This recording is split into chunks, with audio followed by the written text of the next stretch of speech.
Madame Nicolai. Je partage les propos qui viennent d'être tenus par mes collègues, notamment Cathy Cognetti, sur ce que cela implique pour nos communes.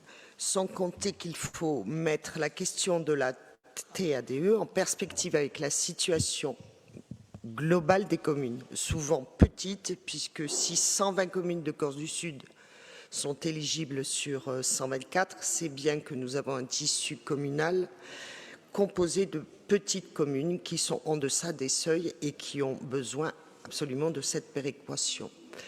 Quand nous sommes élus dans une petite commune de l'intérieur, on doit jongler avec les dotations, les règlements et aussi les zonages.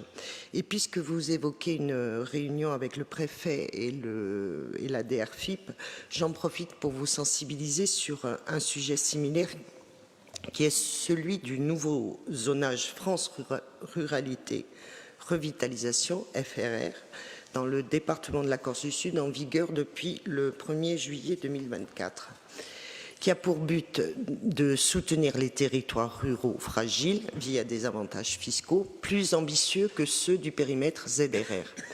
L'objectif est de promouvoir le développement local par des projets concrets, à la différence du programme ZRR, avec l'appui de subventions, d'investissement et d'accompagnement technique.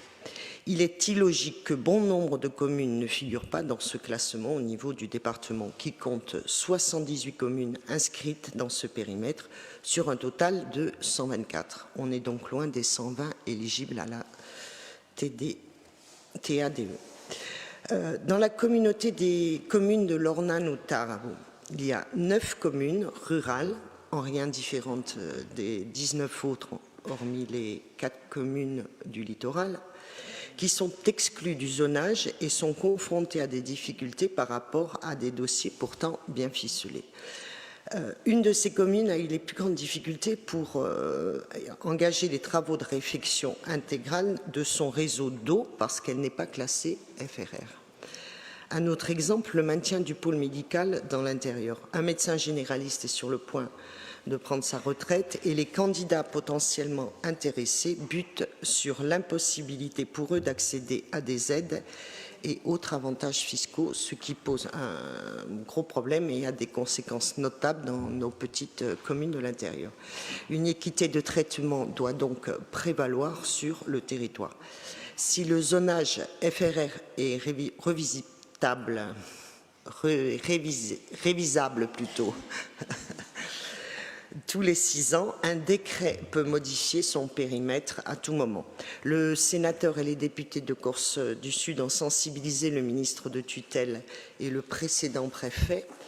Si vous rencontrez le nouveau préfet et la DRFIP, je vous invite à faire de même pour que ce classement assez injuste puisse être révisé.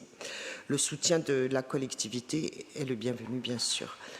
Alors, on va TADE, FRR, ZRR, un peu un écho à ce que je disais ce matin sur la croix de Coise, l'engagement des communes, le parcours du combattant, disais-je, pour le patrimoine communal. La tâche des maires va en se complexifiant. La crise des vocations qui ne tardera pas à gagner la Corse en témoigne.